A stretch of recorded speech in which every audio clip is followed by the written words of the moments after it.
नमस्कार दोस्तों, आप सभी का बहुत बहुत स्वागत है हमारे YouTube के चैनल पर। दोस्तों आज हम बात करेंगे हिस्ट्री या इतिहास के एक बहुत इंपॉर्टेंट फेज के बारे में, जिसे हम जानते हैं गांधीवादी युग के नाम से या गांधीयन एरा के नाम से। दोस्तों एग्जाम के पॉइंट ऑफ व्यू से देखा जाए तो ये जो एरा है ये काफी इंपॉर्टेंट हो जाता है, चाहे हम एग्जाम के पॉइंट ऑफ व्यू से देखें या इस व्यक्ति के पॉइंट ऑफ व्यू से देखें, जिस व्यक्ति को आज हम लोग पढ़ने वाले हैं। दोनों ही पॉइंट ऑफ व्यू से अगर हम बात करें तो ये जो एरा है काफी इंपॉर्टेंट हो जाता है हम लोगों के लिए। तो चलिए दोस्तों समय व्यतीत न करते हुए बात करते हैं किसके बारे में, गांधीवादी युग या गांधीयन एरा के बारे में। आज हम बात करेंगे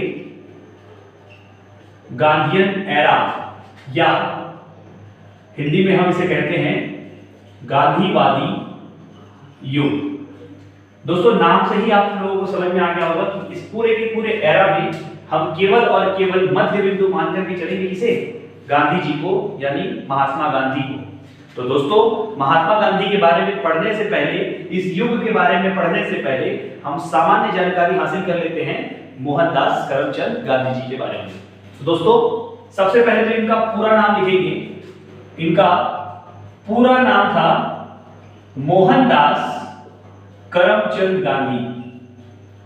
इनका पूरा नाम क्या था, मोहनदास करमचंद गांधी। इनके पिताजी का नाम हुआ करता था करमचंद गांधी, या कहीं कहीं पे आपको सुनने को मिलेगा इनका ही दूसरा नाम कहा जाता है काबा गांधी। इनकी माता जी का नाम, इनकी माता का नाम था पुतली बाई। इनकी माता का नाम पुतली बाई था।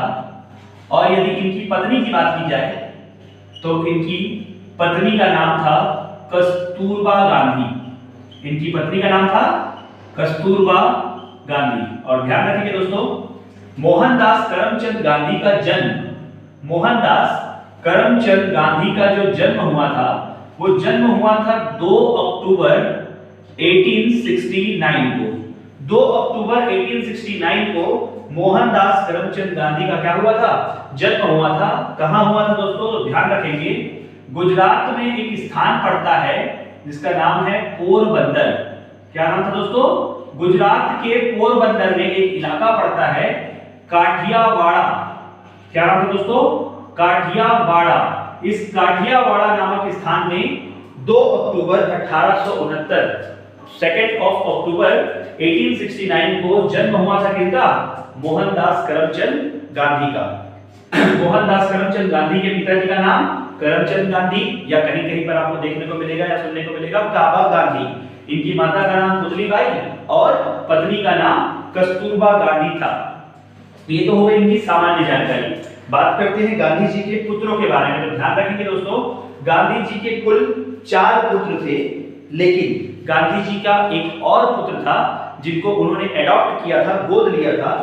ध्यान रखिए दोस्तों, गांधी जी के कुल 4 पुत्र हुए, जिसमें एक का नाम था हरिलाल, दूसरे का नाम था मणिलाल, तीसरे का नाम रामदास और चौथे का नाम देवदास था। और ध्यान रखेंगे गांधी जी के 4 पुत्र हरिलाल, मणिलाल, रामदास, देवदास, और एक और पुत्र होगा जिसका नाम था राय बहादुर जमनालाल बजाज। ध्यान रखिए दोस्तों, ये जो राय बहादुर जमनालाल बजाज थे, इनको गांधी जी ने एडॉप्ट किया था, यानी गोद लिया था।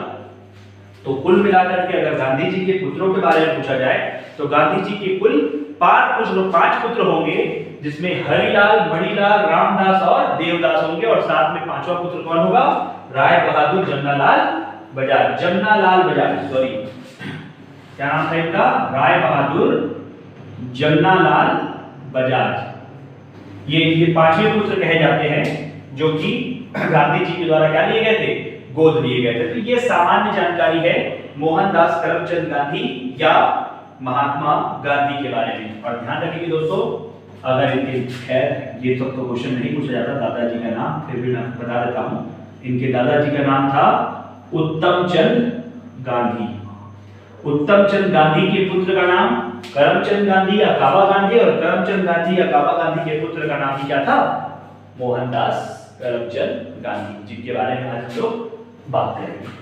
तो ये तो थी दोस्तों मोहनदास करमचंद गांधी जी के बारे में, यानी महात्मा गांधी के बारे में सामान्य जानकारी। अब बात करते हैं गांधी जी को जो उपाधियां, जो टाइटल्स दिए गए थे, वो टाइटल्स क्या क्या थे और वो टाइटल्स किस किस व्यक्ति ने उनको दिए थे। तो ध्यान रखेंगे, इसको समझने के लिए हम एक साइड तो लिखेंगे गांधी जी को प्राप्त उपाधियों के नाम या उपाधि का नाम, और दूसरे हम साइड लिखेंगे कि उपाधि देने वाले का नाम। क्या लिखेंगे? उपाधि देने वाले का नाम। ध्यान रखिए दोस्तों, सबसे पहले बात करते हैं गांधी जी को कौन कौन सी उपाधियां प्राप्त हुई और गांधी जी को वो उपाधि किन किन व्यक्तियों ने दी। तो सबसे पहले ध्यान रखेंगे दोस्तों, गांधी जी को सबसे पहले उपाधि मिली थी किसकी? महात्मा की। किसकी उपाधि मिली थी दोस्तों? महात्मा की। और ध्यान रखेंगे, ये महात्मा की उपाधि दी गई थी गांधी जी को किसके द्वारा? रविंद्रनाथ टैगोर के द्वारा। किसके द्वारा? रविंद्रनाथ टैगोर के द्वारा। रविंद्रनाथ टैगोर ने ही महात्मा गांधी को क्या कहा था? महात्मा कहा था। जब गांधी जी जाएंगे कहां? चंपारण सत्याग्रह 1917 में गांधी जी का होगा बिहार के चंपारण में चंपारण सत्याग्रह, जो कंसीडर किया जाता है भारत में महात्मा गांधी का प्रथम सत्याग्रह। तो उसी सत्याग्रह में जब महात्मा गांधी के द्वारा हमारे देश से किसानों के लिए 3 कटिया पद्धति, एक सिस्टम चल रहा होगा चंपारण में 3 कटिया सिस्टम, उस 3 कटिया पद्धति को क्या करवाया जाएगा? गांधी जी के द्वारा बंद करवाया जाएगा। और प्रथम बार भारत में ऐसा होगा कि किसानों को उनके नुकसान की भरपाई के लिए एज अ कंपनसेशन अंग्रेजों के द्वारा क्या किया जाएगा? 25% राशि का भुगतान किया जाएगा। बस इसी कारण रविंद्रनाथ टैगोर ने गांधी जी को क्या कहा था? महात्मा की उपाधि दी थी। और भारत में सबसे पहली बार ही ऐसी घटना घटी कि जिसमें अंग्रेजों के द्वारा कोई कंपनसेशन किसानों को क्या किया गया था? दिया गया था। तो ध्यान रखिए, सबसे पहली बात कि गांधी जी को महात्मा की उपाधि किसने दी थी? तो गांधी जी को महात्मा की उपाधि देने वाले कौन थे? रविंद्रनाथ टैगोर। गांधी जी को बापू कहने वाले, गांधी जी को हम लोग अक्सर क्या कहते हैं? बापू कहते हैं। और ध्यान रखेंगे दोस्तों, गांधी जी को बापू कहा था जवाहरलाल नेहरू ने। पंडित जवाहरलाल नेहरू ने, पंडित जवाहरलाल नेहरू ने ही गांधी जी को किसकी उपाधि दी थी? बापू की उपाधि दी थी। गांधी जी को बापू कहने वाले कौन थे? पंडित जवाहरलाल नेहरू। और ध्यान रखिए दोस्तों, हमारे गांधी जी को, मोहनदास करमचंद गांधी को राष्ट्रपिता, ये तो सभी जानते होंगे दोस्तों शायद तक, गांधी जी को राष्ट्रपिता कहने वाले थे हमारे सुभाष चंद्र बोस जी। सुभाष चंद्र बोस जी ने ही गांधी जी को क्या कहा था? राष्ट्रपिता कहा था। ध्यान रखेंगे दोस्तों, जब सुभाष चंद्र बोस जी रेडियो से म्यांमार से ही, जब म्यांमार पहुंचे आजाद हिंद फौज के साथ, कौन? हमारे सुभाष चंद्र बोस साहब। तो सुभाष चंद्र बोस जी ने ही म्यांमार से रेडियो में एक बात कही थी कि मुझे अपने अभियान के सफल होने के लिए राष्ट्रपिता महात्मा गांधी की क्या चाहिए? आशीर्वाद की आवश्यकता है। बस यही से गांधी जी को एक और उपाधि मिल गई, किसकी?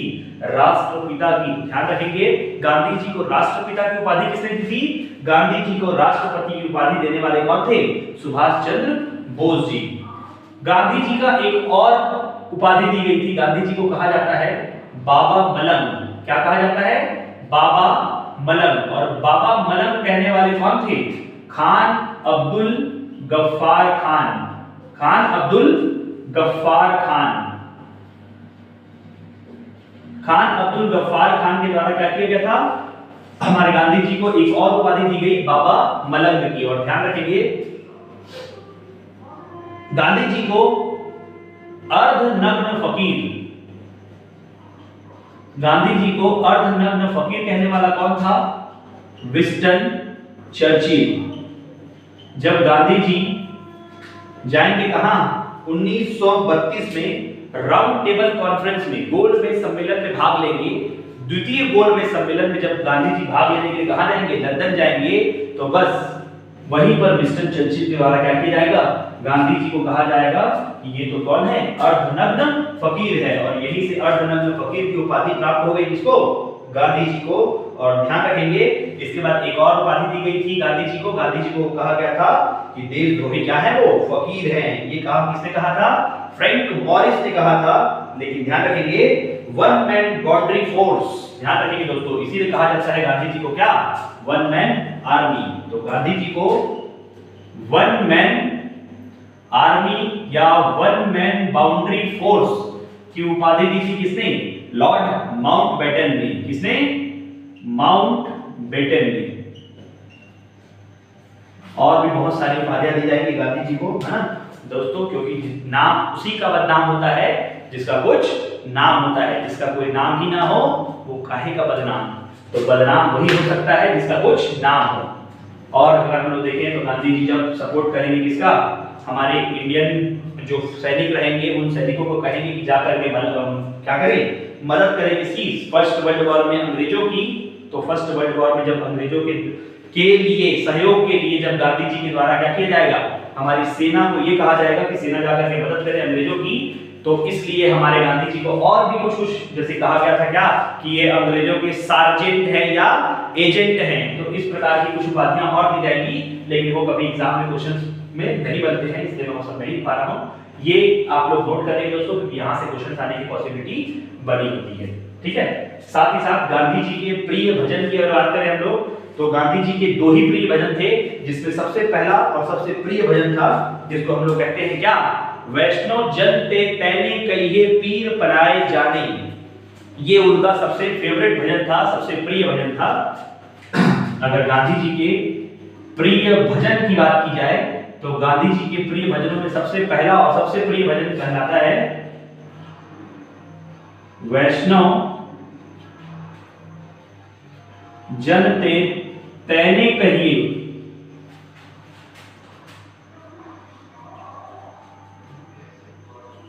जो पीर पराई जाने। जो पीर पराई जाने या पीर जाने पराई।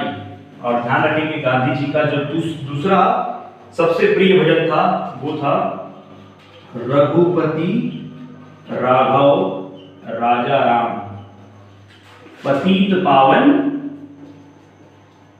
सीताराम।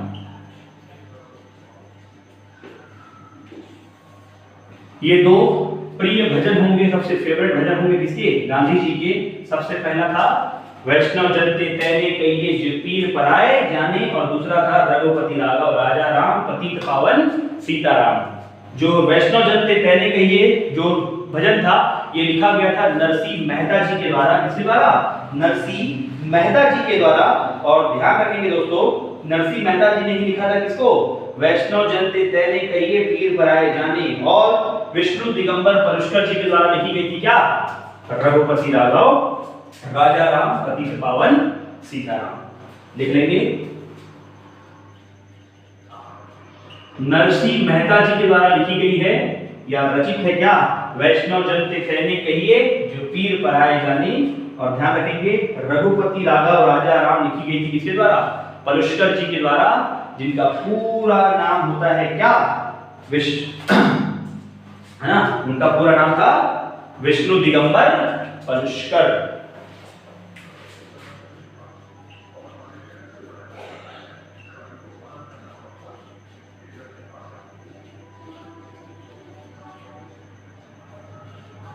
विष्णु दिगंबर पलुष्कर जी।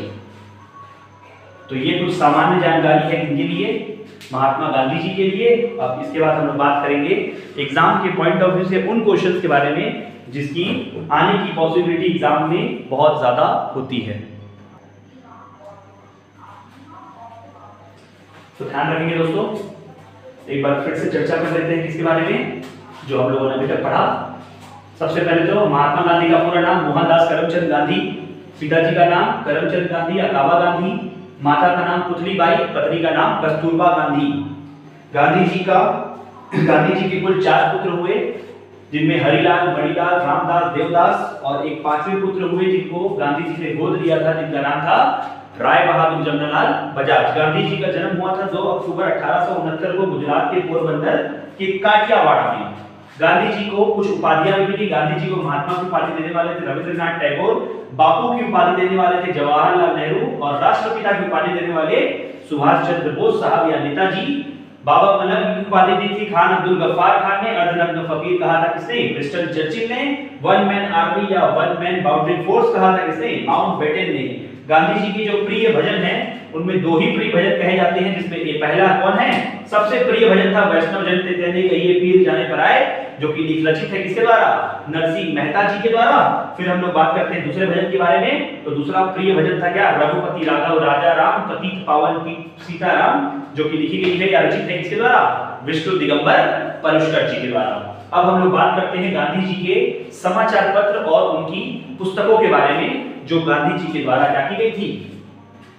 शुरुआत की गई थी या गांधी जी के द्वारा जो लिखी गई है।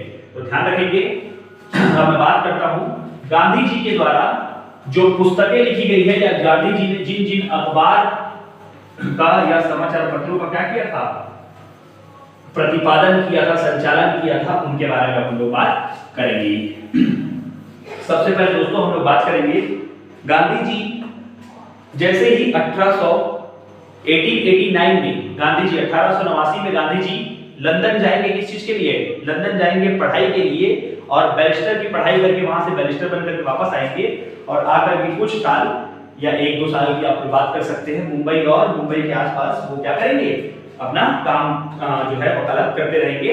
लेकिन उनको मेन उपलब्धि हासिल होगी कब? जब दादा अब्दुल्ला के द्वारा पत्र आएगा कहां से? दक्षिण अफ्रीका से, और गांधी जी निकल पड़ेंगे कहां के लिए? दक्षिण अफ्रीका के लिए। इसी के उपरांत वही गांधी जी के द्वारा 1909 में, ध्यान रखिए दोस्तों, 1909 में गांधी जी के द्वारा एक समाचार पत्र निकाला जाएगा जिसका नाम था इंडियन ओपिनियन। तो आपसे क्वेश्चन पूछा जाता है गांधी जी के द्वारा सबसे पहला अखबार कौन सा निकाला गया था? तो ध्यान रखेंगे इंडियन ओपिनियन, जो कहां निकाला जाएगा? दक्षिण अफ्रीका में। कहां निकाला गया था दोस्तों? दक्षिण अफ्रीका में। इसके बाद 1919 में गांधी जी के द्वारा भारत में, हम सभी को पता है 9 जनवरी सन 1915 को हमेशा के लिए दक्षिण अफ्रीका छोड़कर के गांधी जी कहां जाएंगे? भारत आ जाएंगे। और 1919 में गांधी जी के द्वारा एक अखबार निकाला जाएगा इंडिया में, जिसका नाम था यंग इंडिया। क्या नाम था दोस्तों? Young India. और ध्यान रखेंगे इस अखबार को निकाला गया था इंग्लिश लैंग्वेज में। किसमें? इंग्लिश भाषा में, अंग्रेजी भाषा में। इसी के बाद गांधी जी के द्वारा एक और अखबार निकाला जाएगा जिसको नाम दिया जाता है नवजीवन का। और ये नवजीवन नामक अखबार भी कब निकाला गया था? 1919 में निकाला गया था गांधी जी के द्वारा, जो कि जिसकी भाषा क्या हुआ करती थी? गुजराती भाषा हुआ करती थी। 1919 में ही गांधी जी के द्वारा एक और समाचार पत्र निकाला गया जिसको नाम दिया गया नवजीवन। और ध्यान रखेंगे नवजीवन नामक अखबार कौन सी भाषा में हुआ करता था? तो गुजराती भाषा में हुआ करता था। और 1933 में गांधी जी के द्वारा एक और समाचार पत्र निकाला जाएगा जो कि होगा किस नाम से? हरिजन के नाम से। और ध्यान रखेंगे इस समाचार पत्र की भाषा हुआ करती थी हिंदी। तो ये कुछ समाचार पत्र है जो गांधी जी के द्वारा क्या किए गए थे? निकलवाए गए थे। जो दक्षिण अफ्रीका में पहला समाचार पत्र निकलवाया गया जिसका नाम था इंडियन ओपिनियन, जो कब निकलवाया गया? 1909 में। फिर 1919 में यंग इंडिया, जो कि जिसकी भाषा इंग्लिश हुआ करती थी। 1919 में नवजीवन, जो कि जिसकी भाषा गुजराती थी। और 1933 में गांधी जी के द्वारा निकलवाया गया हरिजन, जिसकी भाषा हुआ करती थी हिंदी। गांधी जी के द्वारा कुछ पुस्तकें, गांधी जी ने कुछ पुस्तकें भी लिखी थी जिनके नाम कुछ इस प्रकार से थे। गांधी जी के द्वारा मेन जो है 2 ही पुस्तकें लिखी गई थी। पहला जिस पुस्तक का नाम था हिंद स्वराज, ध्यान रखेंगे गांधी जी के द्वारा 2 पुस्तकें लिखी गई जो काफी फेमस है, जिनमें पहली पुस्तक का नाम था हिंद स्वराज, जो कि लिखी गई थी 1909 में। और इसके बाद गांधी जी की जो फेमस पुस्तक थी उसका नाम है माय एक्सपेरिमेंट विथ ट्रुथ। या इसे ही हिंदी में कहा जाता है मेरे सत्य के साथ प्रयोग।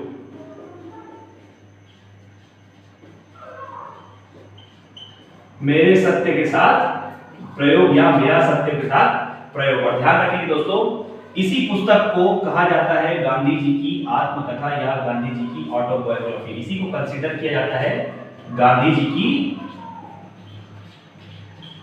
आत्मकथा। तो आई होप यहां तक की बात आपको समझ आ गई होगी। तो ये सब सामान्य सी जानकारी थी गांधी जी के बारे में। अब जो एग्जाम में क्वेश्चंस यहां से भी पूछे जाते हैं, और जो अंदर की जो चीजें थी, जो गांधी जी के आंदोलन होंगे, सत्याग्रह होंगे, भूख हड़ताल होंगी, वहां से तो क्वेश्चन पूछे ही जाते हैं। लेकिन वहां बहुत सारे क्वेश्चंस जो है, बहुत सारे एग्जाम्स में यहां से क्वेश्चंस आने की पॉसिबिलिटी बनी होती है। तो मैंने सामान्य जानकारी अभी तक आपको बता दी है। इसके बाद बात करते हैं हम लोग गांधी जी के आंदोलन या सत्याग्रह के बारे में। इसके बाद दोस्तों हम सब बात करते हैं गांधी जी के आंदोलनों के बारे में।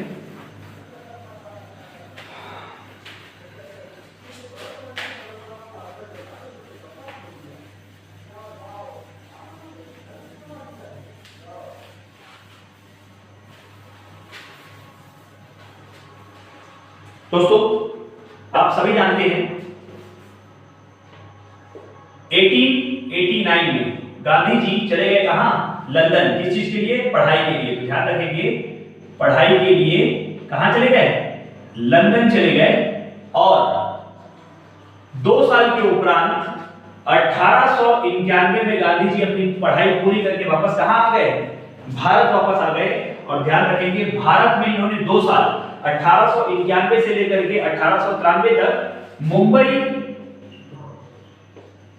और राजकोट में वकालत की शुरुआत की। किसकी शुरुआत की? वकालत की शुरुआत की। तो ध्यान रखिए दोस्तों, 1889 में गांधी जी कहां गए? 1889 में गांधी जी गए लंदन अपनी बैरिस्टर की पढ़ाई के लिए, और 2 साल के अंदर 1891 में गांधी जी बैरिस्टर बनकर के कहां से भारत वापस आ गए? लंदन से भारत वापस आ गए। और ध्यान रखेंगे 2 साल मुंबई और राजकोट में उन्होंने क्या किया? वकालत की। लेकिन 1893 में ही घटना घटी, दक्षिण अफ्रीका से दादा अब्दुल्ला नाम के एक शख्स के द्वारा आमंत्रण भेजा जाएगा किसे? गांधी जी को, कि जो दक्षिण अफ्रीका है वहां पर जो भारतीय लोग थे, भारतीय मूल के लोग थे, उनकी स्थिति कुछ अच्छी नहीं थी। वहां पर एक पंजीकरण प्रमाण पत्र सिस्टम चला करता था, जो कि भारतीयों के लिए और खास करके जो काले रंग के हुआ करते थे, यानी जो रंग भेद सिस्टम वहां चल रहा था, वो बहुत ही खतरनाक हुआ करता था, बहुत ही भयावह हुआ करता था।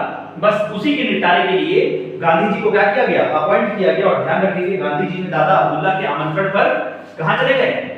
दक्षिण अफ्रीका चले गए। 1893 में गांधी जी दादा अब्दुल्ला के आमंत्रण पर, किनके आमंत्रण पर?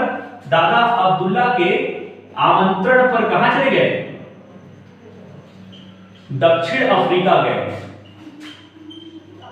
और ध्यान रखेंगे दोस्तों, दक्षिण अफ्रीका में क्यों बुलाया गया था गांधी जी को? क्योंकि गांधी जी को इसलिए बुलाया गया था क्योंकि दक्षिण अफ्रीका में 2-3 बहुत ही गंदे गंदे कानून चल रहे थे, जिसमें आप एक पहला कानून क्या बोल सकते हैं? रंग भेद सिस्टम। काले लोगों के साथ बहुत ही भेदभाव किया जाता था। और दूसरी चीज ये थी कि वहां पर जो है पंजीकरण प्रमाण पत्र सिस्टम चल रहा था, जिसको लेकर के सभी भारतीयों के लिए या भारतीय मूल के लोगों के लिए घूमना क्या हुआ करता था? अनिवार्य हुआ करता था, है ना। जैसे कुछ अनुबंधित श्रमिक हुआ करते थे, कुछ गैर अनुबंधित थे, कुछ मेमन व्यापारी हुआ करते थे। इन सभी के लिए क्या कर दिया गया था? एक पंजीकरण प्रमाण पत्र तैयार किया गया था, जिस पंजीकरण प्रमाण पत्र को उनको हमेशा अपने पास रखना होता था, है ना। नहीं होने पर उनको विभिन्न प्रकार की सजाएं या उनके ऊपर जो है बहुत सारे क्या लगा दिए जाते थे? फाइन, फीस, ये सब उनके ऊपर चार्ज किए जाते थे। तो इन्हीं चीजों के लिए गांधी जी को क्या किया गया था? दक्षिण अफ्रीका बुलाया गया था। लेकिन गांधी जी के साथ भी एक घटना घटी, जो घटना घटित होगी कब? 1894 में। 1894 में गांधी जी के साथ घटना घटी किसकी? जिसको नाम से हम लोग जानते हैं रेल कांड के नाम से। किस नाम से जानते हैं दोस्तों? रेल कांड के नाम से। गांधी जी जब दक्षिण अफ्रीका में थे तो गांधी जी जा रहे थे कहां? डरबन से प्रिटोरिया। और डरबन से प्रिटोरिया जाते समय उनको पीटर मारिसबर्ग नाम के एक स्टेशन में क्या कर दिया जाता है? धक्के मार करके उतार दिया जाता है। बस यहीं पर गांधी जी का मन जो है वो परिवर्तित होता है और उनको समझ में आ जाता है कि जब तक यहाँ पर इस गंदे कानून को यानी जो रंग भेद का कानून चल रहा है उसे खत्म नहीं किया जाएगा तब तक यहाँ पर किसी भी बात की कल्पना नहीं की जा सकती है। तो ये मान के चलते हैं 1893-94 के बीच घटित हुई थी कौन सी घटना? रेल कांड, जो कहां हुई थी? डरबन से जब प्रिटोरिया जा रहे थे कौन? महात्मा गांधी। कहां जा रहे थे? डरबन से प्रिटोरिया। और गांधी जी को कहां उतारा गया था? तो पीटर मारिसबर्ग नाम के एक स्टेशन पर धक्के मार कर उतार दिया गया था। और इसका कारण ये था कि Gandhi ji first class ticket लेकर के चढ़े हुए थे और फर्स्ट क्लास टिकट में बैठने का जो राइट था या जो अधिकार था वो सिर्फ और सिर्फ किनको था? गोरी चमड़ी के लोगों को हुआ करता था। और गांधी जी जाकर के फर्स्ट क्लास टिकट में बैठ चुके थे और अंग्रेजों के द्वारा क्या किया गया? पीटर मारिसबर्ग स्टेशन में गांधी जी को क्या कर दिया गया? उतार दिया गया। गांधी जी ने इसका बदला वहां कुछ बोलकर नहीं लिया, गांधी जी ने इसका जवाब दिया और जवाब कुछ इस प्रकार दिया कि आज पीटर मारिसबर्ग स्टेशन पर गांधी जी का पुतला लगा हुआ है। ठीक है, तो दोस्तों जवाब जो है मुंह से देने की बजाय जवाब कुछ ऐसा देना सीखिए ताकि जो है आपकी क्या लगे? स्टैच्यूज लग जाए, है ना, जो कि किसने किया? गांधी जी ने किया। तो 1894 जो है दक्षिण अफ्रीका में क्या हुआ? गांधी जी के साथ रेल कांड हुआ। बस 1894 में ही स्थापना होगी किसकी? 1894 में ही स्थापना की गई किसकी? Natal Congress, Natal Indian Congress.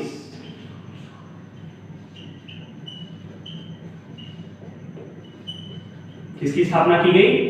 Natal Indian Congress की स्थापना की गई। कुछ भारतीय मूल के व्यक्तियों को जोड़ा गया और किसकी स्थापना कर दी गई? नाटाल इंडियन कांग्रेस की स्थापना कर दी गई।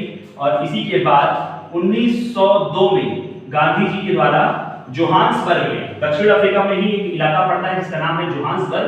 जोहान्सबर्ग में 1902 में गांधी जी के द्वारा स्थापित करवाया गया एक आश्रम जिसको हम लोग जानते हैं टॉलस्टॉय आश्रम के नाम से। किस आश्रम के नाम से? टॉलस्टॉय आश्रम के नाम से, जो कहां स्थापित करवाया गया था? जोहान्सबर्ग में स्थापित करवाया गया था। और इसी के बाद कुछ वर्षों के उपरांत 1906 में गांधी जी के द्वारा एक और आश्रम की स्थापना की गई जिसको हम जानते हैं फोनिक्स आश्रम। कौन सा आश्रम? फोनिक्स आश्रम, जो कि कहां स्थापित करवाया गया था? डरबन में। कहां स्थापित करवाया जाएगा? डरबन में। तो ये दो आश्रम गांधी जी के द्वारा बनवाए जाएंगे कहां या स्थापित करवाए जाएंगे कहां? दक्षिण अफ्रीका में। तो आपसे क्वेश्चन पूछा जाता है गांधी जी के द्वारा जो सबसे प्रथम आश्रम स्थापित करवाया गया था वो कहां कराया गया था? तो ध्यान रखिए दोस्तों, दक्षिण अफ्रीका के जोहान्सबर्ग में, और उसका नाम क्या था? टॉलस्टॉय आश्रम। और दूसरा जो आश्रम बनाया जाएगा उसका नाम क्या था? फोनिक्स आश्रम, जो कि स्थापित करवाया जाएगा कहां? डरबन में। और भारत में आने के बाद गुजरात के ही साबरमती नदी के किनारे एक आश्रम बनाया जाएगा जिस आश्रम को नाम दिया जाएगा किसका? साबरमती आश्रम का, जो कब स्थापित करवाया जाएगा? 1917 में। तो 1917 में गांधी जी के द्वारा साबरमती आश्रम के नजदीक जो है एक आश्रम, साबरमती नदी के नजदीक एक आश्रम बनवाया जाएगा जिसको नाम दिया जाएगा किसका? साबरमती आश्रम का। बस दोस्तों, इसी के उपरांत जो है पंजीकरण प्रमाण पत्र के विरुद्ध गांधी जी ने आंदोलन किया और इस आंदोलन में गांधी जी को क्या मिली? सफलता मिली। 1906 की ही बात होगी कि 1906 में ही गांधी जी को क्या मिलेगी? यहाँ पर सफलता मिलेगी। इसी के बाद आपसे एक क्वेश्चन पूछा जाता है दोस्तों कि बताइए गांधी जी ने भारत में प्रथम कांग्रेस अधिवेशन, वो कौन सा कांग्रेस अधिवेशन है? प्रथम कांग्रेस अधिवेशन बताइए। कई बार एग्जाम से क्वेश्चन पूछे जाते हैं कि उस कांग्रेस अधिवेशन का, कांग्रेस का वो अधिवेशन जिसका उसका नाम बताइए जिसमें गांधी जी ने सबसे पहली बार भाग लिया था। तो ध्यान रखेंगे, गांधी जी ने कांग्रेस के जिस पहले अधिवेशन में भाग लिया वो हुआ था 1901 में। ध्यान रखेंगे, 1901 में हुआ था कांग्रेस का अधिवेशन। कांग्रेस का अधिवेशन जिसके जो अध्यक्ष बनाए गए थे वो अध्यक्ष बनाए गए थे दिनसा वाचा। कौन बनाए गए थे? दिनसा वाचा। कांग्रेस का एक अधिवेशन हुआ था 1901 में जिसके अध्यक्ष बनाए गए थे कौन? दिनसा वाचा। और ध्यान रखेंगे दोस्तों, यह अधिवेशन हुआ था कहां? कलकत्ता में। तो बस यही वो पहला अधिवेशन कंसीडर किया जाता है जिसमें सबसे पहली बार भाग लेंगे कौन? महात्मा गांधी। तो सब भारत में भले ही महात्मा गांधी 1915 के बाद एक्टिव हुए, लेकिन भारत में अगर कांग्रेस के अधिवेशनों में बात की जाए तो कांग्रेस के अधिवेशन में सबसे पहला अधिवेशन 1901 का अधिवेशन था, जिसमें भाग लेंगे कौन? मोहनदास करमचंद गांधी। ठीक है दोस्तों, आई होप आप सभी को यहां तक की बातें अच्छी तरीके से समझ आ गई होगी। अब हम लोग बात करते हैं, यहां तक तो क्लियर हो चुका आप लोगों का। इसके बाद बात करते हैं दोस्तों 9 जनवरी, डेट याद रखेंगे 9 जनवरी 1915। यही वो डेट है जब दक्षिण अफ्रीका को पूरी तरह से छोड़ करके भारत आ गए कौन? महात्मा गांधी भारत वापस लौटे।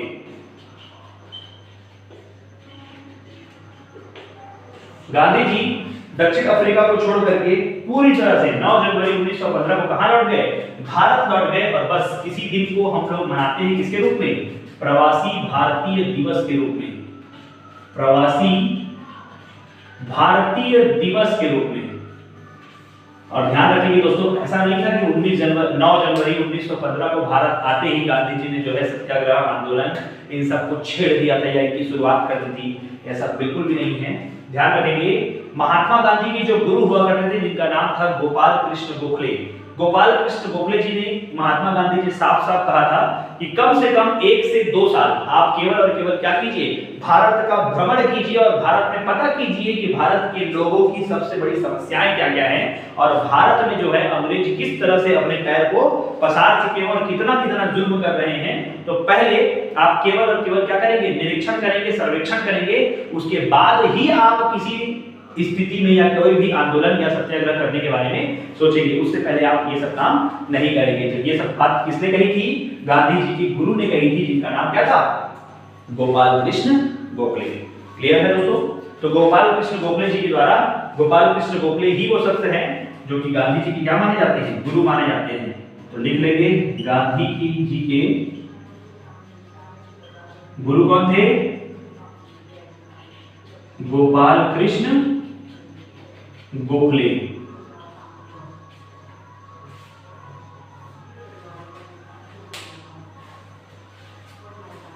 इसके बाद गांधी जी 2 साल लगभग 1915 से लेकर के 1917 तक केवल और केवल भारत का क्या करने लगे? भ्रमण करते रहे। लेकिन 1917 में एक फेमस घटना घटेगी जिसको हम सभी जानते हैं, किसके नाम से? चंपारण सत्याग्रह के नाम से। क्या था चंपारण सत्याग्रह? पहले बात करते हैं चंपारण सत्याग्रह के बारे में। एक सेकंड दोस्तों, माइक ली है। तो बात करते हैं इसके बारे में, चंपारण सत्याग्रह।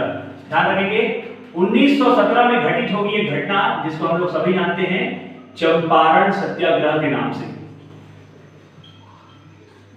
चंपारण कहां पड़ता है दोस्तों? बिहार का ही एक इलाका है जिसका नाम है चंपारण, और यही घटित हुई थी एक घटना जिसका नाम है क्या? चंपारण सत्याग्रह। गांधी जी का भारत में सबसे पहला सत्याग्रह कौन सा कंसीडर किया जाता है? चंपारण सत्याग्रह, जो कब घटित हुआ था? 1917 में। क्या था दोस्तों ये घटना? दोस्तों जो अंग्रेज थे वो बिहार के जो किसान भाई थे हमारे, उनके ऊपर बहुत ज्यादा ज्यादती कर रहे थे और यहाँ पर एक सिस्टम चल रहा था जिस सिस्टम को कहा जाता था 3 कठिया सिस्टम या 3 कठिया पद्धति। क्या थी 3 कठिया पद्धति? प्रत्येक किसान को अपने कुल भाग को, अगर मैं बोलूं 3/20 भाग ऐसा कहा जाता था, इसी को कहा जाता है 3 कठिया सिस्टम। क्या था 3 कठिया सिस्टम? थोड़ा सा समझते हैं। किसान को अपने कुल खेत के, अगर उस खेत को मैं 20 भाग में डिवाइड कर दूं तो 20 में से कम 3 भाग में किसान को अनिवार्य रूप से क्या उगाना पड़ता था? नील की खेती करनी पड़ती थी। और नील की खेती करने के उपरांत जो भी उसका उत्पादन होता था, उस पूरे के पूरे उत्पादन को किसको बेचना पड़ता था? अंग्रेजियों की हुकूमत को देनी पड़ती थी। और अंग्रेज जो है उसका भुगतान भी किसानों को नहीं किया करते थे। यहां तक की तो बात ठीक थी, लेकिन नील के उत्पादन में सबसे बड़ी समस्या ये आती है दोस्तों कि नील में जो है एसिडिक मात्रा बहुत ज्यादा होती है, अम्लीयता बहुत ज्यादा होती है। जो आसपास में उग रहे जो फसल होते हैं उनके लिए तो नुकसानदायी होती ही है, साथ साथ जो जमीन की फर्टिलिटी होती है उसको भी लगातार क्या करती है? वो डाउन करते जाती है, कम करती जाती है। ये सारी समस्या बनी हुई थी किसकी? किसानों की। और ध्यान रखेंगे एक व्यक्ति ने, जिसका नाम था क्या? राजकुमार शुक्ला। राजकुमार शुक्ला नामक किसान ने गांधी जी से आग्रह किया कि वो आए और हमारी समस्या पर क्या करे, कुछ न कुछ निवारण करे। बस गांधी जी पहुंच पड़े कहां, बिहार के चंपारण। और गांधी जी ने वहां पर क्या किया, सबसे पहली बार भारत में सत्याग्रह किया बिहार के चंपारण में। और ध्यान रखेंगे, पहली बार बिहार के चंपारण में क्या हुआ, गांधी जी के द्वारा सत्याग्रह किया गया और इस सत्याग्रह में गांधी जी को क्या मिली, सफलता मिली। और जो तीन कठिया सिस्टम चल रहा था या तीन कठिया पद्धति चल रही थी, उसका अंग्रेजों के द्वारा क्या कर दिया गया, समापन कर दिया गया, बंद कर दिया गया उस सिस्टम को। और साथ ही साथ पहली बार अंग्रेजों के द्वारा क्या किया गया, भुगतान एज अ कंपनसेशन क्या किया गया, नुकसान की भरपाई की गई। किनकी, किसानों की। जिन जिन किसानों का जितना जितना नुकसान हुआ था उनके कुल नुकसान का 25% अंग्रेजों के द्वारा क्या किया गया, भुगतान किया गया। ऐसा पहली बार हुआ था। तो बस यही सी चंपारण सत्याग्रह के बाद गांधी जी को सबसे पहली उपाधि दी गई भारत में, किसकी, महात्मा की, जो दी जाएगी किसके द्वारा, रविंद्रनाथ टैगोर के द्वारा। ये घटना घटी हुई थी 1917 में। लेकिन दोस्तों इसका एक और फेस है। ऐसा कहा जाता है इतिहासकारों के द्वारा कि चंपारण सत्याग्रह में तीन कठिया पद्धति को बंद करने के लिए अंग्रेज इसलिए भी मान गए थे क्योंकि जर्मनी ने हमसे अच्छी और बहुत बेहतर क्वालिटी की जो नील थी या डाई थी वो बना ली थी। तो बस इसका एक रीजन ये भी माना जाता है कि अंग्रेजों ने अब क्या कर दिया, क्योंकि हमसे अच्छी डाई और हमसे कम रेंज में हमारे से बहुत ज्यादा अच्छी और बहुत ज्यादा क्वालिटी क्वांटिटी में बहुत अच्छी डाई और जो नील थी वो बना ली थी किसने, जर्मनी ने। तो एक रीजन ये भी माना जाता है हमारे भारत में तीन कठिया सिस्टम को बंद करने का। इसी के बाद ध्यान रखेंगे 1918 में भारत में दूसरा सत्याग्रह होगा गांधी जी का, जिसको कंसीडर किया जाता है अहमदाबाद मिल सत्याग्रह या आंदोलन के नाम से। अहमदाबाद मिल सत्याग्रह या आंदोलन, सत्याग्रह लिख सकते हैं या आंदोलन लिख सकते हैं। अहमदाबाद मिल आंदोलन या अहमदाबाद मिल सत्याग्रह क्या था दोस्तों, अहमदाबाद मिल सत्याग्रह आंदोलन 1918 में। अहमदाबाद कहां पर पड़ता है दोस्तों, गुजरात में पड़ता है। अहमदाबाद या गुजरात में अचानक से फैला क्या, एक बीमारी फैली जिसका नाम था प्लेग। और ध्यान रखेंगे जब ये प्लेग फैला तो जो मजदूर थे वो क्या होने लगे, माइग्रेट होने लगे, अपने अपने घर को जाने लगे। जैसे अभी के टाइम पे होता है दोस्तों। अभी आपने लोगों ने देखा जब कोरोना फैला, कोरोना अपने पीक पे आया, तो कोरोना फैलने के कारण हुआ क्या, जो मजदूर भाई जो बाहर पे काम किया करते थे वो लोग क्या करे, अपने आप को माइग्रेट करना शुरू कर दिए और अपने घर पहुंचना शुरू कर दिए। तो काम धाम क्या हो गया था, ठप हो गया था। सेम कंडीशन कब आई थी, 1918 में आई थी। कहां, गुजरात के अहमदाबाद में। और ध्यान रखिए जब गुजरात में प्लेग फैला था तो इस बीमारी के कारण, इस बीमारी से बचने के लिए जो श्रमिक भाई थे या मजदूर वर्ग था वो पलायन कर रहा था, माइग्रेट हो रहा था। और इसी माइग्रेशन को रोकने के लिए जो अहमदाबाद के मिल मालिक थे, जो मिल मालिक हुआ करते थे, टेक्सटाइल्स मिल के मालिक हुआ करते थे, उन लोगों ने क्या कहा, उन लोगों ने जो मजदूर हुआ करते थे उनसे एक लाभ देने का उनको वादा किया और उनको कहा कि अगर अभी आप हमारे यहाँ काम करेंगे तो हम आपको 2 गुना क्या देंगे, वेतन देंगे। कितना वेतन देंगे, दुगना वेतन देंगे। कहने का मतलब जितना वेतन आपको प्राप्त होता है उसका 2 गुना वेतन आपको दिया जाएगा। कहने का मतलब 100% प्लेग बोनस दिया जाएगा। लेकिन जब ये सारी चीजें समाप्त हुई और उसके बाद में मजदूर वर्ग अपना बोनस लेने के लिए गया तो सभी मिल मालिकों ने क्या कहा कि हम आपको बोनस नहीं देने वाले हैं, आपको केवल और केवल क्या दिया जाएगा, आपका जो वेतन बनता है उस वेतन की भरपाई की जाएगी। इस बात का विरोध किया किसने, मजदूरों ने। और ध्यान रखेंगे उन्होंने आग्रह किया किससे, गांधी जी से। और पधारे कौन, हमारे वन मैन आर्मी। और ध्यान रखेंगे गांधी जी ने आते ही उन सब की बातें सुनी और बातें सुनने के बाद गांधी जी ने कहा कि नहीं ऐसा बिल्कुल नहीं है, सारे के सारे मजदूरों को क्या मिलना चाहिए, उनका प्लेग बोनस अनिवार्य रूप से मिलना चाहिए। और अगर ये प्लेग बोनस इनको नहीं दिया जाएगा तो मैं क्या करूंगा, मैं यहाँ सत्याग्रह पर यानी आंदोलन में बैठ जाऊंगा और आंदोलन के बाद तो आपको क्या करना पड़ेगा, झक मार करके इनका प्लेग बोनस देना ही होगा। बस वहीं से शुरुआत हो गई किसकी, आंदोलन की शुरुआत हुई कहां, अहमदाबाद में। और इसी को कंसीडर किया जाता है अहमदाबाद मिल सत्याग्रह। यही गांधी जी ने एक अहमदाबाद टेक्सटाइल्स जो है आंदोलन यानी कमेटी की शुरुआत, कमेटी की स्थापना की और इस कमेटी ने आंदोलन किया। और ध्यान रखेंगे इसका परिणाम ये निकला कि, ध्यान रखेंगे एक व्यक्ति का नाम याद रखेंगे जिनका नाम था अंबालाल साराभाई। और इन्हीं अंबालाल साराभाई की एक बहन हुई जिनका नाम था अनुसुईया साराभाई। अनुसुईया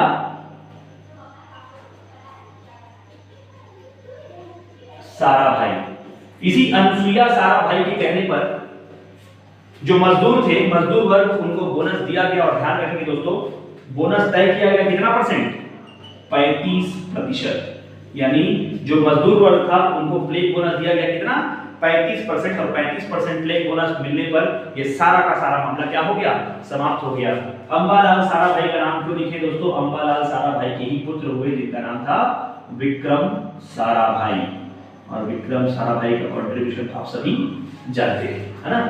तो ध्यान रखिए, ये था पूरा का पूरा क्या? अहमदाबाद मिल सत्याग्रह। इसी अहमदाबाद मिल सत्याग्रह में गांधी जी की मुलाकात हुई किसी से? जो गुजरात के हमारे लौह पुरुष बब्बर से माने जाते हैं, कौन? सरदार वल्लभ भाई पटेल, है ना? इसी के बाद 1918 में ही एक और आंदोलन किया जाएगा गांधी जी के द्वारा, जिसका नाम है खेड़ा सत्याग्रह। क्या नाम था दोस्तों? खेड़ा सत्याग्रह। क्या था दोस्तों खेड़ा सत्याग्रह? गुजरात के ही पास एक इलाका है खेड़ा, वहां पर भी एक सत्याग्रह हुआ था। इस सत्याग्रह में क्या था दोस्तों? जो ऐसे किसान थे जिनकी या तो फसल बर्बाद हो चुकी थी, या तो कोई ऐसी नेचुरल यानी प्राकृतिक आपदा आ चुकी थी, नेचुरल डिजास्टर आ चुका था, जिसके कारण पूरी की पूरी फसल बर्बाद हो जाया करती थी। और उस पूरी की पूरी फसल बर्बाद होने के बाद जो किसान पूरी तरह से नुकसान में डूब जाया करता था, पूरी की तरह पूरी के पूरा क्या हो जाया करता था? बर्बाद हो जाया करता था। उसको भी जो अंग्रेज लोग थे वो नहीं बख्शते थे, और अंग्रेजों का ये कहना था कि आपको लगान चुकाना ही होगा बस। इसके लिए भी गांधी जी ने क्या किया? एक सत्याग्रह किया, जिसको हम लोग जानते हैं किसके नाम से? खेड़ा सत्याग्रह के नाम से। और ये खेड़ा सत्याग्रह भी गांधी जी का पूर्ण रूप से क्या हुआ? सफल हुआ। तो गांधी जी के ये 3 सफल आंदोलन या सफल सत्याग्रह, जिनको हम जानते हैं चंपारण, अहमदाबाद मिल सत्याग्रह और खेड़ा सत्याग्रह के नाम से। तो यहाँ पर खेड़ा सत्याग्रह में क्या हुआ था दोस्तों? खेड़ा सत्याग्रह में वो किसान जिनकी फसल पूरी तरह से बर्बाद हो गई, लास्ट में ये तय किया गया कि जो देने के लिए केपेबल है, कहने का मतलब देने के लिए केपेबल से मतलब मेरा ये है कि जिस व्यक्ति की फसल हुई है, जिसको लाभ हुआ है, केवल वही क्या करेगा? लगान देगा। और बाकी किसान जिनकी या तो हानि हो चुकी है या तो कोई प्राकृतिक आपदा हुई है, उस प्राकृतिक आपदा के कारण उनसे क्या नहीं लिया जाएगा? कर या लगान नहीं लिया जाएगा। ये गांधी जी का भारत में तीसरा आंदोलन माना जाता है, जिसे हम जानते हैं किसके नाम से? खेड़ा सत्याग्रह या खेड़ा आंदोलन के नाम से। ठीक है दोस्तों?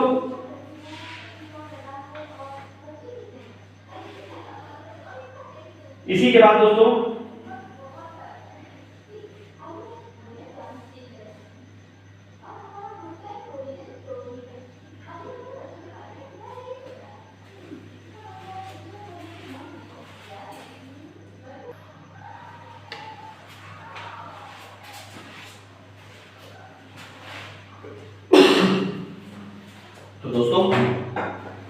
इसके बाद ध्यान रखिए, क्योंकि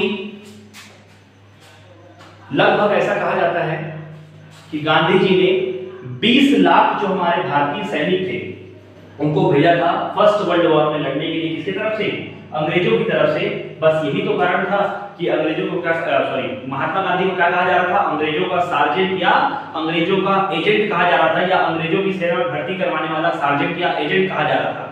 तो बस, लेकिन क्योंकि महात्मा गांधी को उस समय के वायसराय ने क्या कहा था? उस समय के वायसराय ने महात्मा गांधी से ये कहा था कि अगर हम जो फर्स्ट वर्ल्ड वॉर चल रहा है उसमें यदि आप हमारी मदद करें और अपने भारतीय सैनिक हमको दें, और यदि हम वर्ल्ड वॉर फर्स्ट जीत जाते हैं तो हम आपके भारत को क्या कर देंगे? आजाद कर देंगे। बस गांधी जी लोभ में आ गए और गांधी जी ने सोचा कि अब तो आजादी बहुत नजदीक है। बस गांधी जी ने क्या कर दिया? भारत की सैनिकों को ये आग्रह किया कि वो जाएं और लड़े किसकी तरफ से? अंग्रेजों की तरफ से। और इसका परिणाम ये निकला कि अंग्रेज जो है प्रथम विश्व युद्ध यानी फर्स्ट वर्ल्ड वॉर क्या हो गए? जीत गए। लेकिन फर्स्ट वर्ल्ड वॉर जीतने के उपरांत जो अंग्रेज थे वो बिल्कुल नहीं चाहते थे कि भारत को क्या किए? भारत को क्या करें वो लोग? आजाद करें। बस इसी के बाद ध्यान रखेंगे 18 मार्च 1919 को या 1918 को 1919 को सॉरी, है ना, 18 मार्च 1919 को अंग्रेजों के द्वारा एक एक्ट पास करके भेजा गया, जिस एक्ट को हम जानते हैं रॉलेट एक्ट के नाम से। किस एक्ट के नाम से दोस्तों? रॉलेट एक्ट के नाम से। सर सिडनी रॉलेट के द्वारा एक एक्ट पास करके भेजा गया, जिस एक्ट को हम जानते हैं इसी नाम से, रॉलेट एक्ट के नाम से। और इसी रॉलेट एक्ट को भारत में दूसरे नाम से जाना जाता है, किस नाम से? काला कानून के नाम से। किस नाम से जाना जाता है दोस्तों? काला कानून के नाम से। और इसके ही और 3 नाम हैं जो आपको याद रखने पड़ेंगे। पहला, बिना अपील, बिना अपील, बिना वकील और बिना दलील का कानून।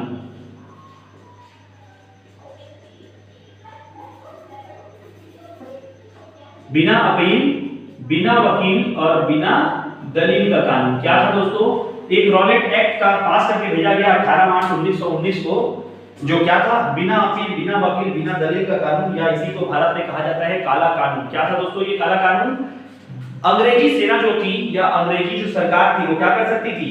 किसी को भी मात्र संदेह होने पर उसे क्या कर सकती थी? उठा सकती थी और जेल में बंद कर सकती थी अपने मुताबिक समय के लिए। ध्यान रखेंगे यही था वो कानून, रॉलेट एक्ट। और हम भारतीय सोच रहे थे कि हम भारतीयों को क्या मिलेगा? आजादी मिलेगी। हम लोग तो नाच गा रहे थे, कूद रहे थे कि आजादी का एक्ट आया है, लेकिन एक्ट तो कुछ और ही आया था, जिस एक्ट का नाम क्या पड़ा? बिना वकील, बिना अपील, बिना दलील का कानून या काला कानून, जिसको हम जानते हैं रॉलेट एक्ट के नाम से। और बस इसी रॉलेट एक्ट का विरोध हुआ कहां? 2 जगह। एक तो हुआ दिल्ली में और दूसरा हुआ पंजाब में। दिल्ली में किया किसने? स्वामी श्रद्धानंद जी के द्वारा दिल्ली में किया गया। और अगर हम लोग बात करें कहां की, पहले बात करते हैं दिल्ली की। तो दोस्तों मैं थोड़ा सा इधर को रफ कर रहा हूं क्योंकि मेरे पास लिखने की जगह कम पड़ रही है। तो ध्यान रखेंगे इसी रॉलेट एक्ट या काला कानून का जो है हमारे दिल्ली और पंजाब में क्या हुआ? पुरजोर विरोध हुआ। दिल्ली में विरोध किया गया किसके द्वारा? स्वामी श्रद्धानंद जी के द्वारा। और जो पंजाब था वो पंजाब में किया गया 2 लोगों के द्वारा, डॉक्टर सत्यपाल और सैफुद्दीन किचलू के द्वारा। ठीक है, लिख देता हूं मैं, ध्यान रखिए दोस्तों। दिल्ली में इसका विरोध किया गया, इस एक्ट का, रॉलेट एक्ट का, किसके द्वारा? स्वामी श्रद्धानंद के द्वारा। स्वामी श्रद्धानंद जी के द्वारा दिल्ली में किया गया। और पंजाब में 2 व्यक्तियों के द्वारा किया गया जिनका नाम था डॉक्टर सत्यपाल और दूसरे थे सैफुद्दीन किचलू। इन दोनों के द्वारा क्या किया गया? पंजाब में इसका विरोध किया गया। लेकिन ध्यान रखिए दोस्तों, डॉक्टर सत्यपाल और सैफुद्दीन किचलू को क्या कर दिया गया? इस आंदोलन या इस विरोध के खिलाफ विरोध करने के कारण जो है इन दोनों को क्या कर दिया गया? अरेस्ट कर लिया गया और इन दोनों को क्या कर दिया गया? जेल में बंद कर दिया गया। बस इसी बात का विरोध किया वहां की जनता ने, या इनके जो चलिता पार्टी हुआ करते थे, ऐसा बोल सकते हैं आप लोग, है ना, इनके जो समर्थक हुआ करते थे वो समर्थकों ने उनका विरोध किया। और विरोध के लिए क्या निकाली उन लोगों ने? एक रैली निकाली। और इस रैली का अंजाम ये निकला कि इस रैली ने 2 अंग्रेजों को क्या कर दिया? निपटा दिया। क्या किया दोस्तों? 2 अंग्रेजों को निपटा दिया। बस अंग्रेज जो थे वो भड़क उठे। और ध्यान रखेंगे इसी के बाद एक और घटना घटेगी। कब? 13 अप्रैल 1919 को। आप सभी जानते हैं दोस्तों ये दिन हम बहुत ही अगर हम लोग बोल सकते हैं तो शोक दिवस के रूप में मनाते हैं हम लोग। और इस दिन को हम लोग जानते हैं किसके नाम से? जलियांवाला बाग कांड के नाम से। इसी दिन घटा था क्या? घटना घटी थी जलियांवाला बाग। लेकिन क्यों घटना घटी थी जलियांवाला बाग, उसके बारे में थोड़ा चर्चा करते हैं। 13 अप्रैल 1919 को क्योंकि रैली निकल चुकी थी और 2 अंग्रेजों को हम लोग क्या कर चुके थे? निपटा चुके थे। इसके बाद हम लोगों ने सोचा कि अब और बड़ी घटना को अंजाम देंगे, अब और बड़ी और आक्रोशित और आक्रामक रैली निकालेंगे और अपने नेताओं के लिए क्या करेंगे? एक बड़ा सा आंदोलन करेंगे, जिसके लिए हम लोग रैली निकालेंगे। और उस रैली को निकालने के लिए एक मीटिंग रखी गई कहां? जलियांवाला बाग में। और ध्यान रखेंगे दोस्तों ये दिन था बैसाखी का दिन, और बैसाखी के दिन को तय किया गया मीटिंग के लिए। और मीटिंग रख दी गई कहां? जलियांवाला बाग में। और ध्यान रखेंगे इस बात की खबर पहुंच गई कहां? 2 डायर ब्रदर्स थे, जिनमें एक का नाम था R.E.H. डायर और दूसरे का नाम था M.O. डायर। इन दोनों डायर ब्रदर्स के बाद जब ये बात पहुंची तो इन लोगों ने क्या किया, जलियांवाला बाग में पूरी की पूरी सेना के दल को लेकर के गए और वहां पर इन लोगों ने गोलीबारी करना शुरू कर दिया और लोग इधर उधर भागने लगे। और जितने लोग, कुछ लोगों ने तो अपनी जान बचाने के लिए क्या किया, वहां पर एक कुआं हुआ करता था, उस कुएं में छलांग लगा दी और बहुत सारे लोग मरे, बहुत सारे लोग हताहत हुए। ये घटना थी कब की, 13 अप्रैल 1919 को, जब घटना घटित हुई थी इसकी, जलियांवाला बाग कांड की। और ध्यान रखिए दोस्तों, इस घटना को दो लोगों ने अंजाम दिया था। एक का नाम था R.E.H. डायर, जिसने ऑर्डर दिया था और ऑर्डर देने के बाद ये हरामखोर यहां से चला गया था। और इसके बाद इसी का एक और भाई हुआ करता था M.O. डायर, दोनों को कहा जाता है डायर ब्रदर्स। और M.O. डायर ने गोली चलाई थी। तो ये घटना घटित हुई थी कब, 13 अप्रैल 1919 में जलियांवाला बाग में। कहां पर पड़ता है दोस्तों, पंजाब के अमृतसर में पड़ता है जलियांवाला बाग। और इसी जलियांवाला बाग कांड के उपरांत बहुत बवाल हुआ भारत में, है ना। तो भारत में जब बवाल हुआ तो दो कमेटियां बैठाई गई इसके खिलाफ, यानी इसकी जांच करने के लिए, ऐसा बोल सकते हैं आप। पहला, जिसको हम लोग जानते हैं कि अंग्रेजों के द्वारा जिस कमेटी का गठन किया गया उसको कहा जाता है हंटर कमीशन। कौन सा कमीशन, हंटर कमेटी या हंटर कमीशन। और ध्यान रखेंगे इसमें कुल 8 मेंबर थे, जिसमें 5 अंग्रेज थे और 3 भारतीय मूल के लोग थे, जिन लोगों ने ये कहा कि इस घटना में कुल मिलाकर के 379 लोग जो है मरे हैं और 379 लोग मरे हैं और लगभग 1200 लोग क्या हुए हैं, घायल हुए हैं। जबकि हमारे भारत की तरफ से एक जांच कमेटी बैठाई गई, जिस कमेटी को नाम दिया गया तहकीकात कमेटी। कौन सी कमेटी, तहकीकात कमेटी या तहकीकात कमीशन बोल सकते हैं आप इसको। जो तहकीकात कमेटी के अध्यक्ष जो बनाए गए, वो बनाए गए मदन मोहन मालवीय जी। कौन बनाए गए, मदन मोहन मालवीय जी। और ध्यान रखिए मदन मोहन मालवीय जी की अध्यक्षता वाले इस कमेटी ने कहा कि लगभग 1200 लोग मरे हैं और 3000 लोग जो है वो क्या हैं, घायल हैं। इस कमेटी के द्वारा ये बात कही गई थी, ठीक है। इसके द्वारा मदन मोहन मालवीय।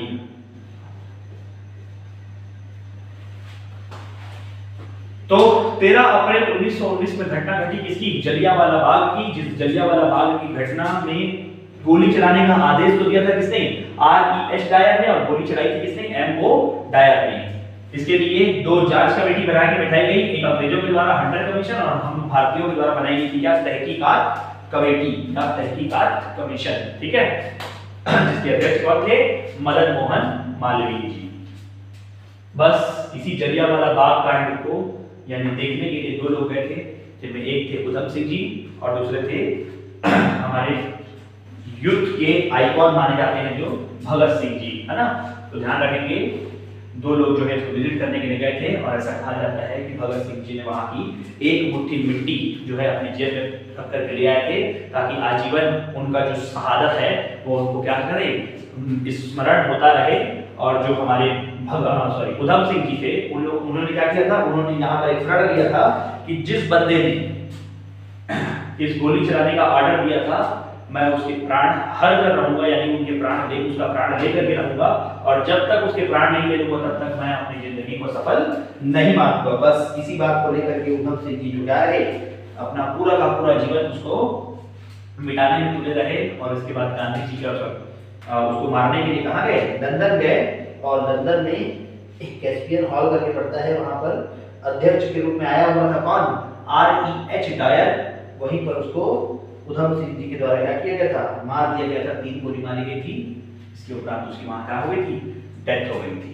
तो ये है विल पावर जो पहले के हमारे क्रांतिकारी लोगों के पास में हुआ करती थी, है ना। ऐसी विल पावर आज अगर हम स्टूडेंट्स को, यानी आप जो स्टूडेंट्स हैं ना, हम जैसे लोग जो है उनको अगर मिल जाए तो क्या ही कहें, है ना।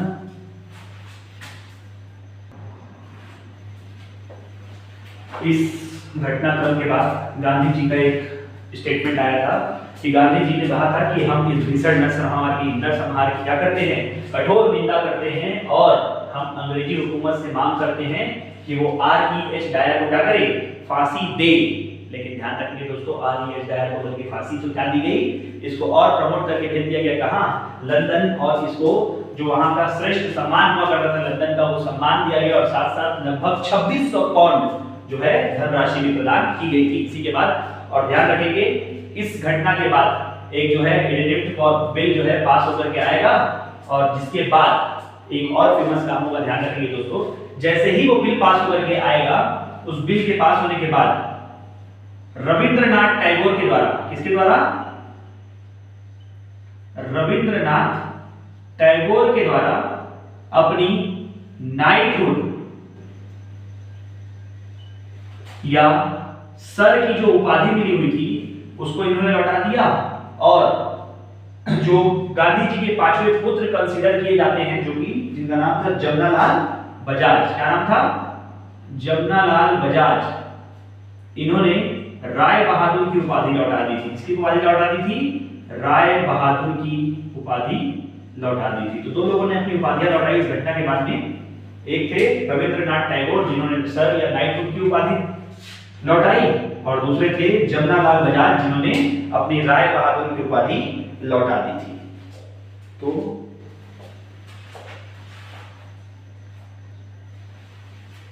ठीक है दोस्तों, तो आज कहानी को यही समाप्त करते हैं। कल फिर मिलेंगे नेक्स्ट वीडियो में, इसके आगे की चर्चा करेंगे।